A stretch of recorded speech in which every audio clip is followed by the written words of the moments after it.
This reading is, excuse me, from censored number 104, entitled Economics 101 by William J. Eisenman, a PhD.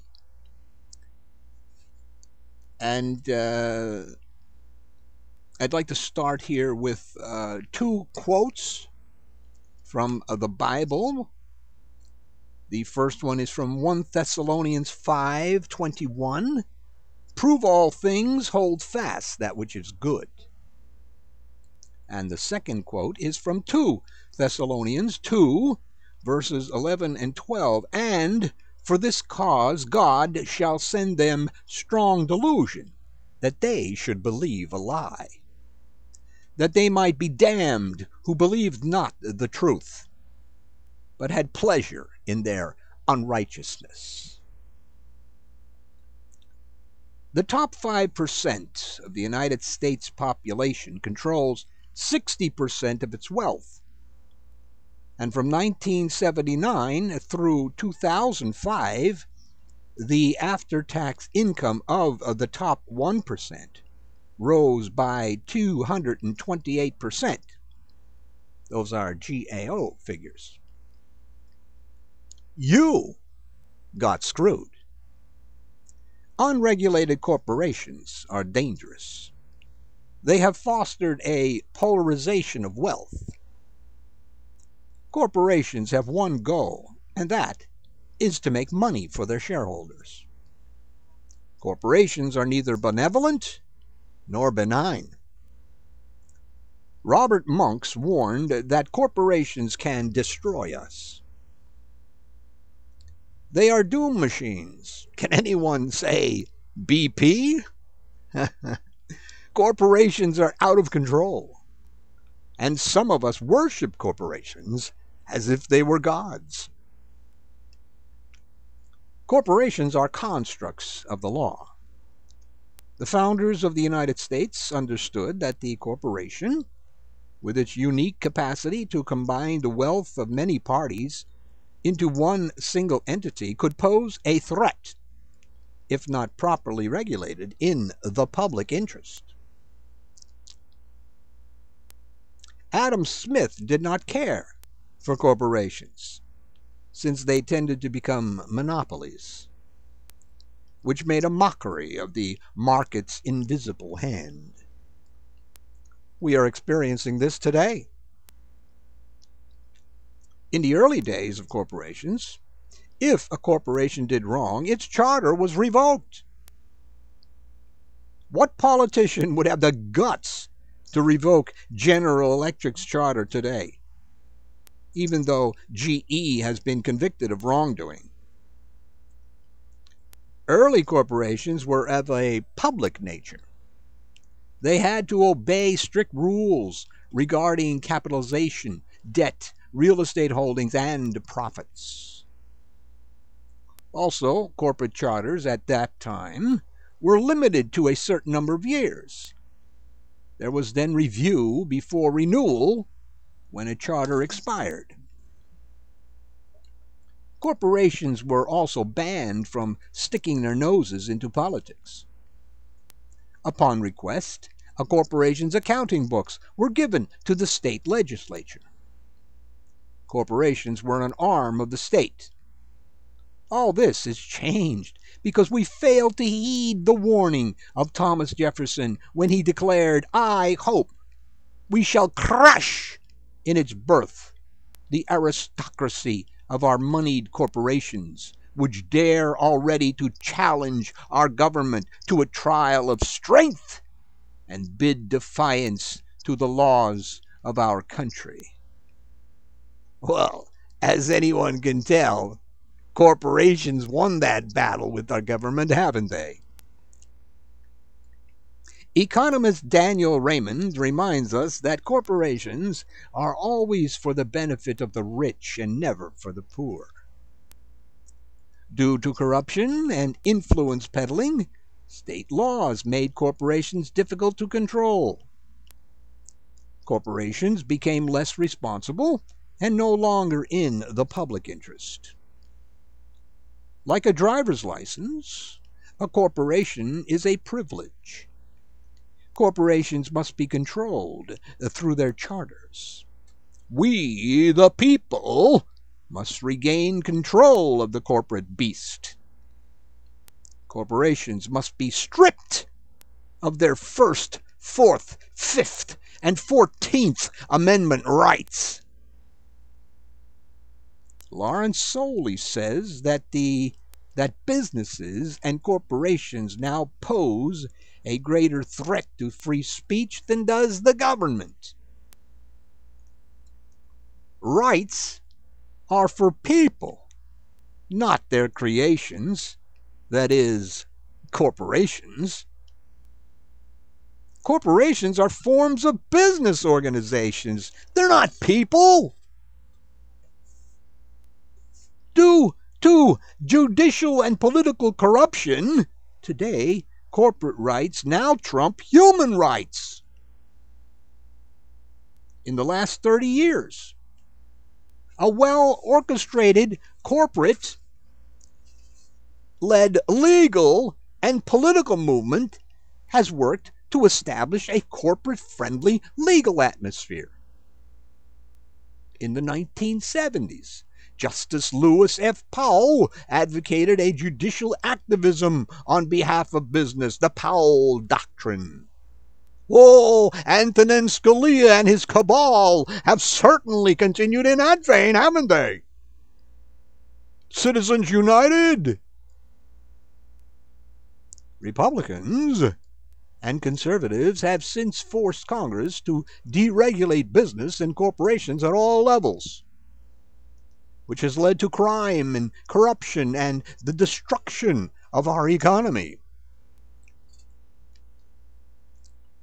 If corporations were really people, they would be psychopaths. Dr. Robert Hare wrote that corporations are irresponsible, manipulative, grandiose. They lack empathy, have asocial tendencies, don't accept responsibility for their actions, and they can't feel remorse. And they relate to others superficially. These are traits exhibited by psychopaths. Corporations are indeed pathological. In their mad search for profits above all else, corporations pollute the environment, treat workers like disposable cogs in the great wheel of industry, gouge and rip off consumers. Most corporate board elections are a sham. During the 1990s, CEO pay grew by 57%, while the average worker's pay grew by only 37%. And inflation had risen 32%. If minimum wage had risen at the same rate as CEO pay, it would be about $25.50 an hour today. Then, whenever. In 1964, the ratio of CEO pay to worker pay was 25-1. But by 1982, it was 42-1. Ralph Estes has called the corporation an immoral agent of iniquity, doing harm in the name of profit. Many people believe that when they buy stock in a company, the money goes into the company's bottom line. Not so. Only on first issue is this so. Only about 1% of the stocks traded are actually invested directly in a corporation. The stock market is speculation, a casino. The truth is, these huge publicly traded corporations are not benign institutions, but inherently destructive ones. Political conservatives, their think tanks, and their lackey politicians have for decades been forcing we, the people, have been forcing on, we, the people, their flawed agenda of no regulation. Their fictional claim is that the market works best without governmental interference. They believe markets to be self-regulating. Historically, this is all myth, and wherever it's been tried, it has left devastation in its wake. What it amounts to is a simple corporate power grab and massive trade deficits. The free market is an abstraction, a mathematical model. The push for deregulation began in earnest in the 1980s and grew in the 1990s when electricity, banking, and telecommunications were deregulated. These actions led to the savings and loan debacle in the 1980s, Enron, and your cable and telephone bill rising. Deregulation led to less competition, higher prices, poor service, less reliability, and corruption. Deregulation proved fruitful for monopoly, price manipulation, and did not result in improved efficiency. Most of the scandals in 2002 involved companies that were deregulated. These companies cooked their books, which led to abusive behavior. 400,000 workers lost their jobs when the telecoms went under. Cable rates rose 36% with the telecom collapse. Fees increased, as did telephone charges, and you, again, got screwed. Corporations too big to fail demand corporate socialism, bailouts, corporate welfare. They want you and me to pay for their mistakes. They depend on subsidies, bailouts, giveaways, tax loopholes, debt revocations, loan guarantees, and discounted insurance. They privatize profits, and the costs are borne by we the people. Corporations want concentration and lack of competition, which results in higher prices. Monopoly power is present in 1/3 of the U.S. economy, and this inflates prices by 30%. This insatiable corporate power has led to political power and corruption.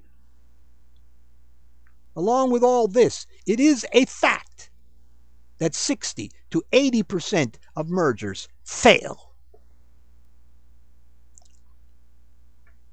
The private sector has no right to be involved with essential services like water, health care, public education, prisons, security operations, or national security. When we privatize, power is transferred from we the people to corporations. And this can be destructive to the United States, as it has been to many countries around the world. Privatization is about money, not people's lives. Privatization is purely a get way of life, the devil's way of life. For all you people who regard yourselves as biblical Christians. When the get way of life controls essential services, this puts our country in potential peril. Free trade is not fair trade. Senator Byron Dorgan calls America's trade strategy a demonstrated failure. It has been implicated in the dismantling of America's manufacturing base.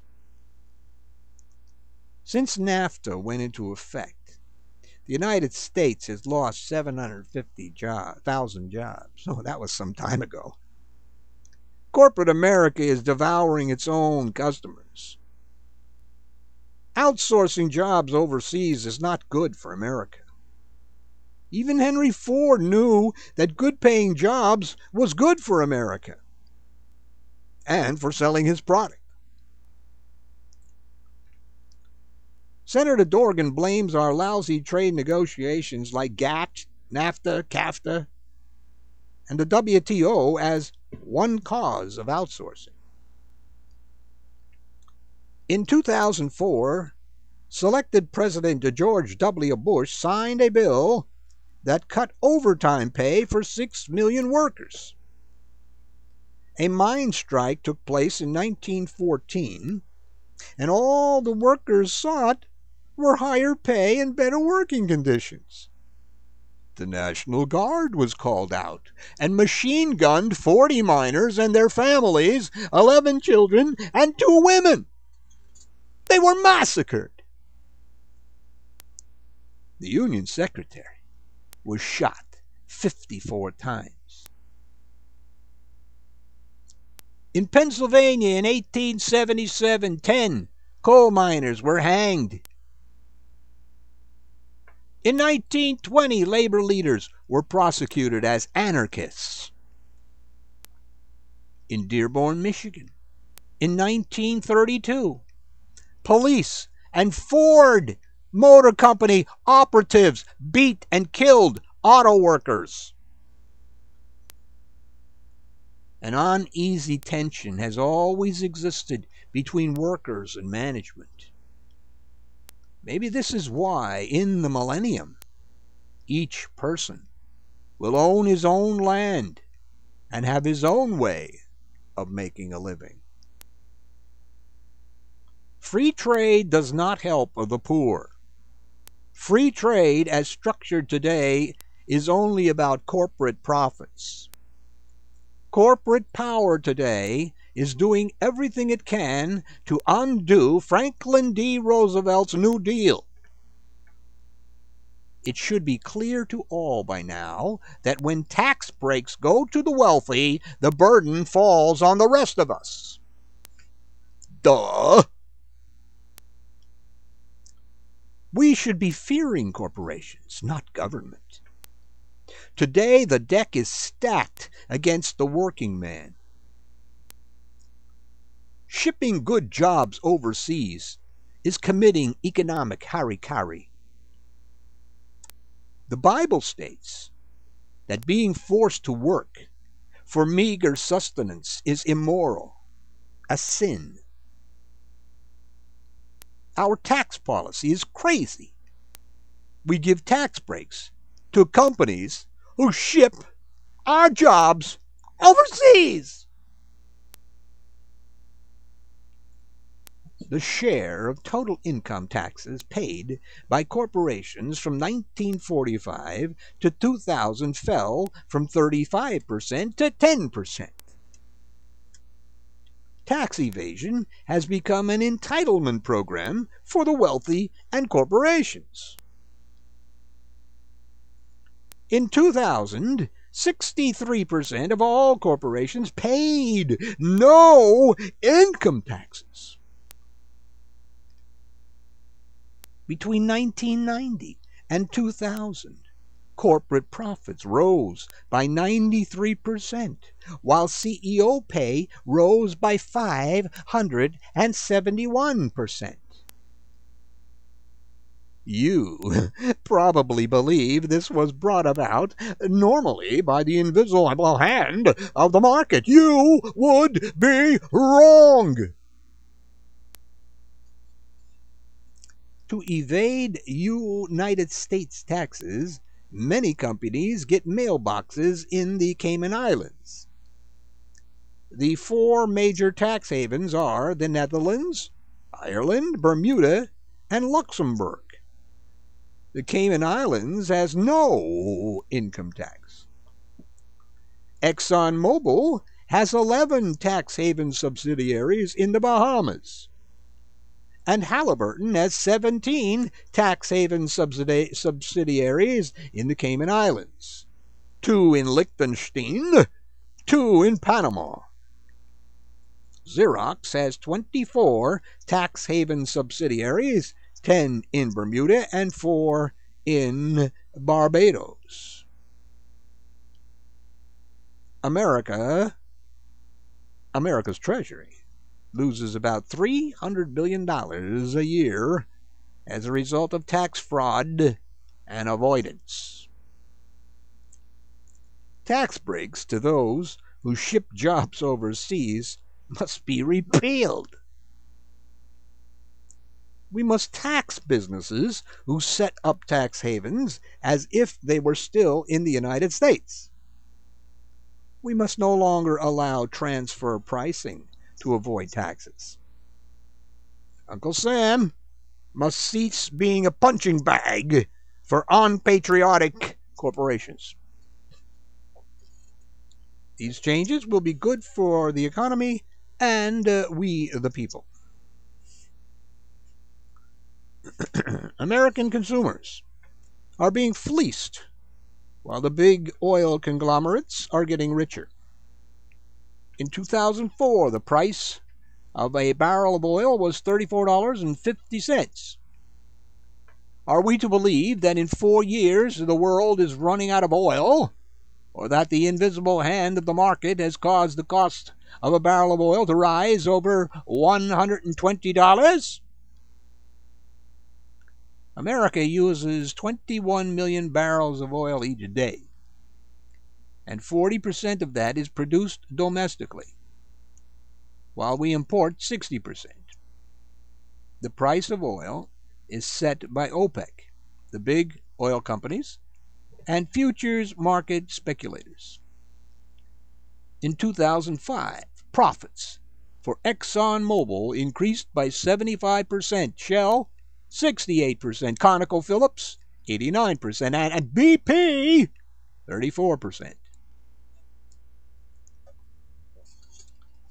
When oil went to $60 a barrel, all these oil companies decreased production. They cut supply to increase the price. These oil companies have built no new refineries since 1976. There are 149 refineries in America.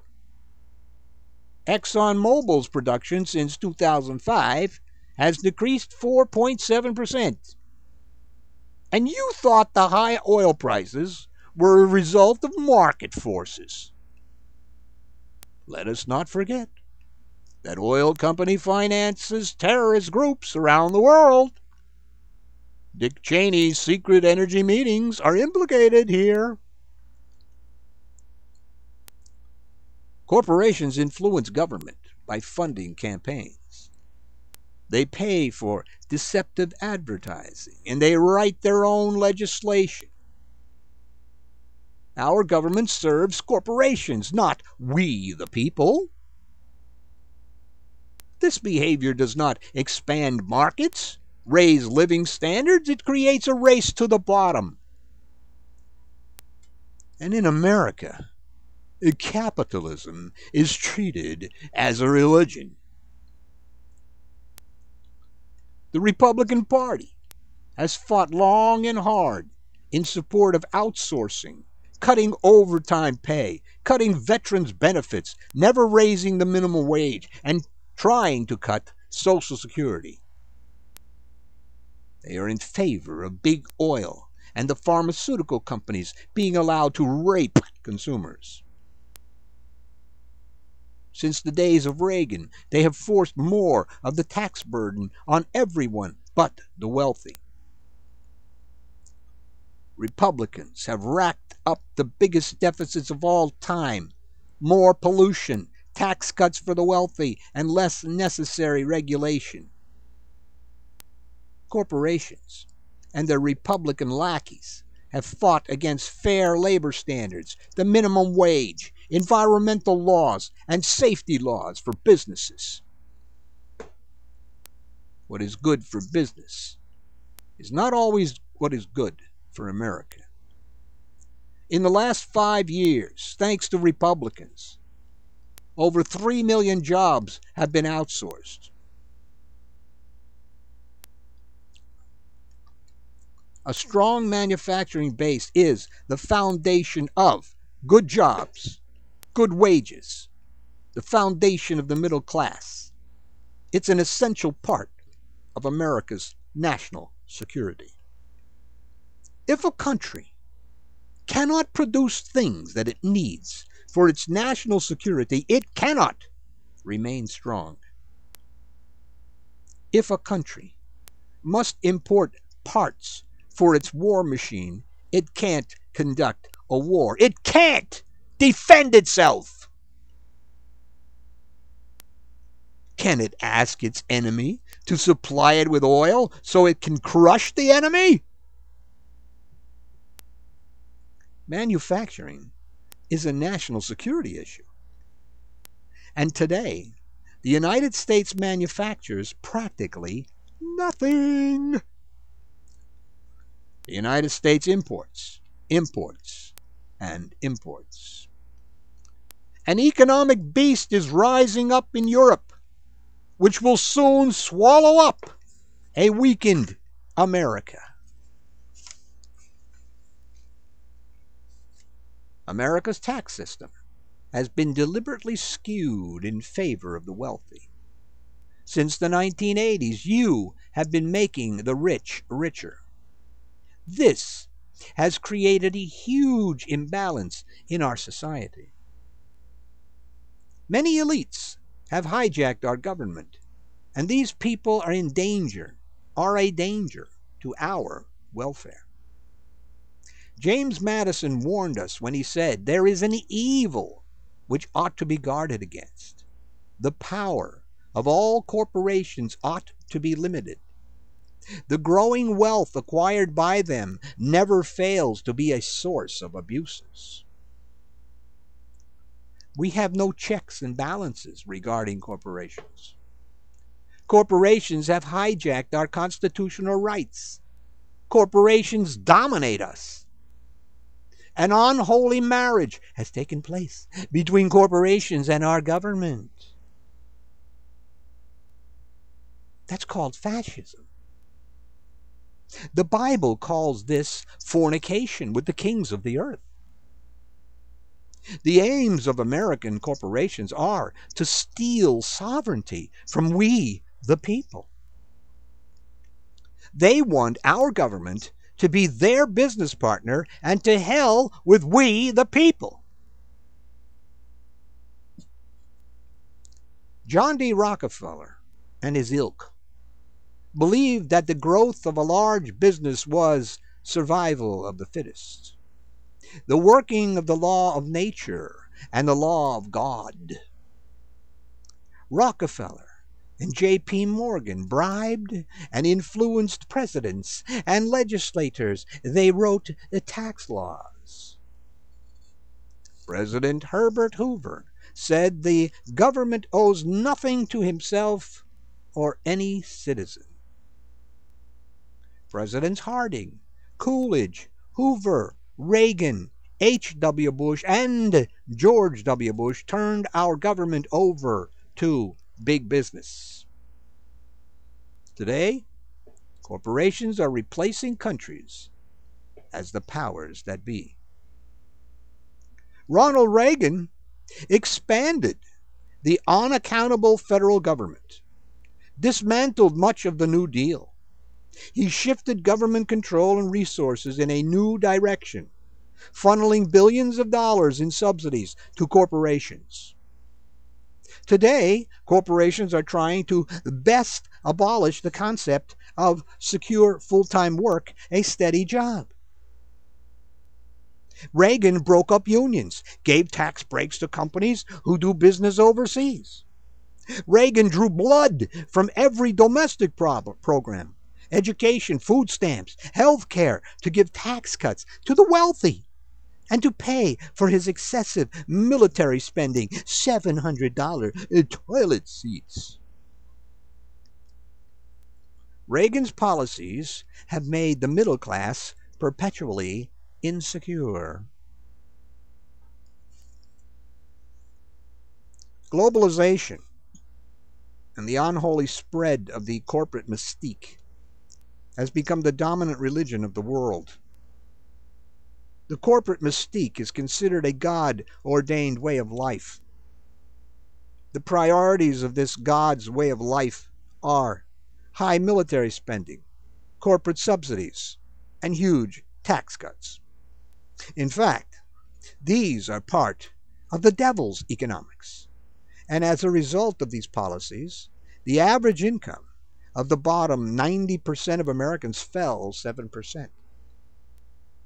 During the 1990s, corporate welfare had grown to over $300 billion a year. And that's from the Cato Institute. Corporations are now a social movement. Corporations serve financial elites. And they have sucked in the populist right wing in supporting their war against big government. In almost 8 years, no one has done anything about Dick Cheney's blatant conflict of interest with Halliburton.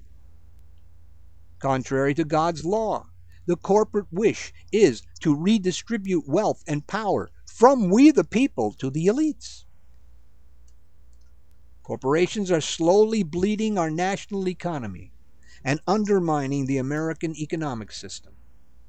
Their unquenchable greed is contributing to systematic decline. It is imperative that we free the country from corporate rule. Theodore Roosevelt was right on the mark when he said, "There can be no effective control of corporations while their political activity remains. To put an end to it will be neither a short nor easy task, but it can be done."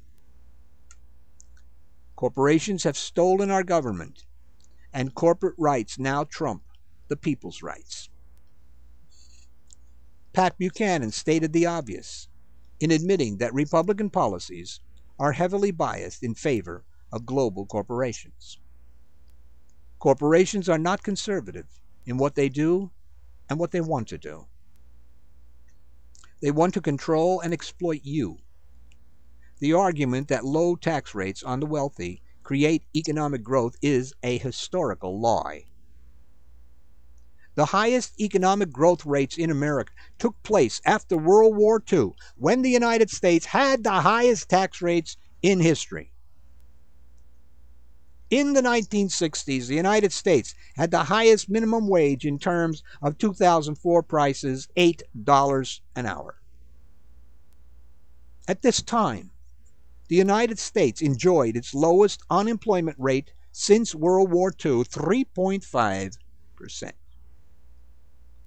Since the 1980s, and Alan Greenspan's stint at the Federal Reserve, there has occurred a pouring of America.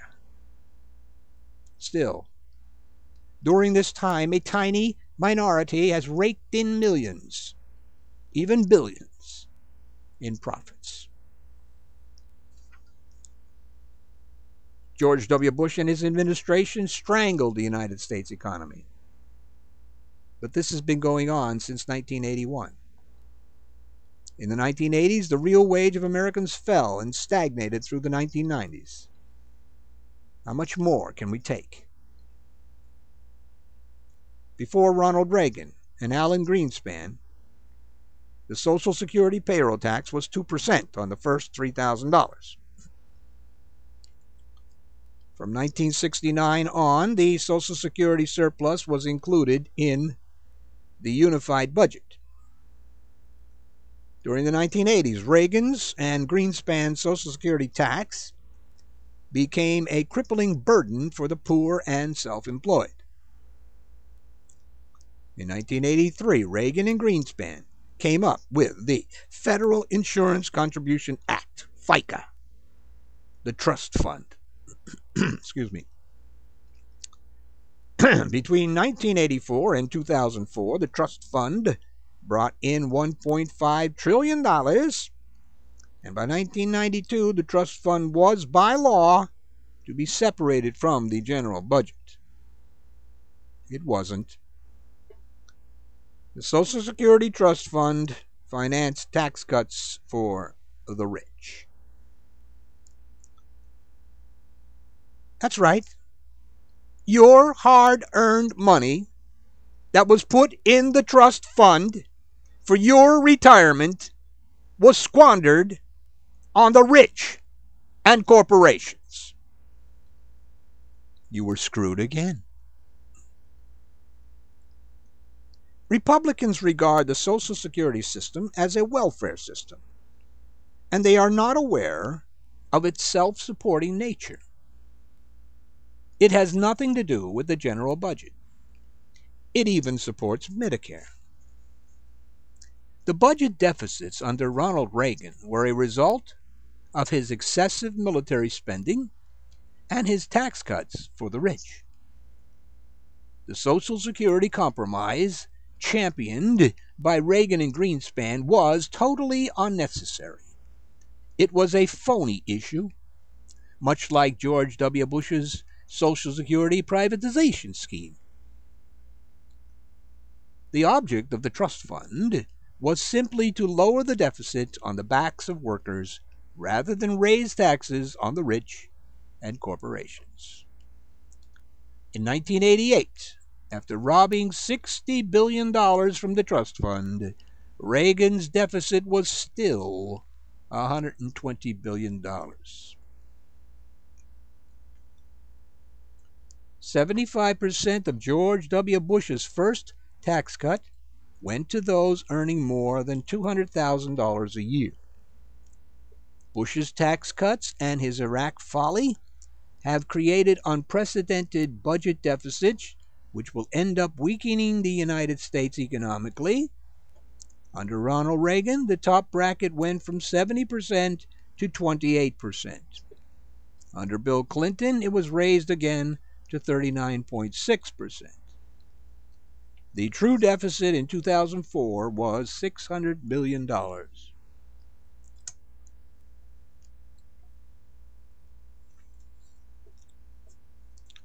George W. Bush's privatization of Social Security scheme would have done nothing but enrich Wall Street.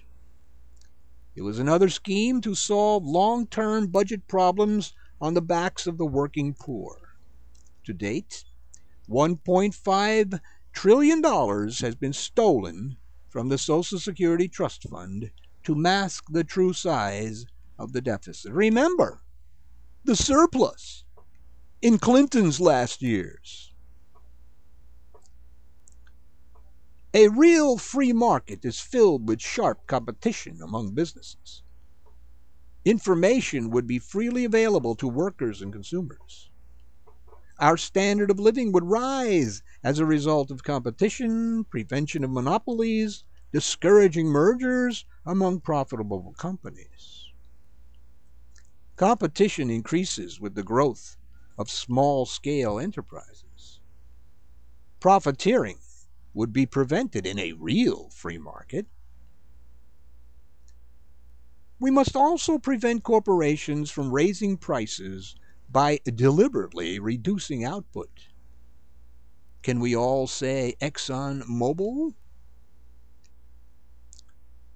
Industrialization began in America with small business, mergers, and collusion that then became monopolies. These influenced politics and elections. Bribes of favors and campaign contributions were offered up. The robber barons built poor railroads, made bad products, cheated investors, took advantage of labor, and exploited America's resources to make themselves rich. This still goes on today. The fact is, business hates competition. It is past time for we the people to get serious about outlawing monopolies. Most Republicans will try to convince you that low taxes on the rich stimulates economic growth. They say this will promote the work effort, savings, and investment, and provide jobs. Historically, as we saw earlier, none of this is true.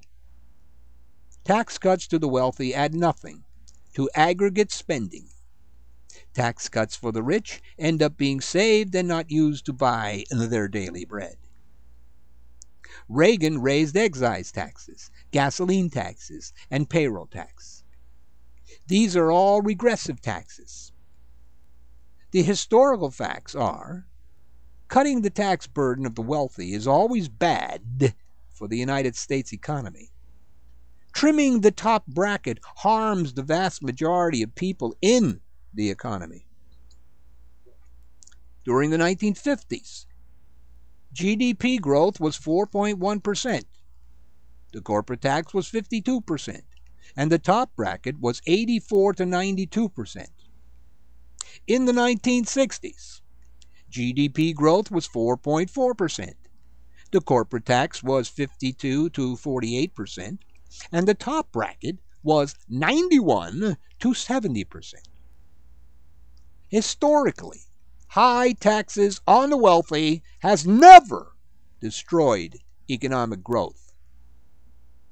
The tax cuts for the rich mantra is an ideology that, like religion, is based on faith, not scientific or historical fact.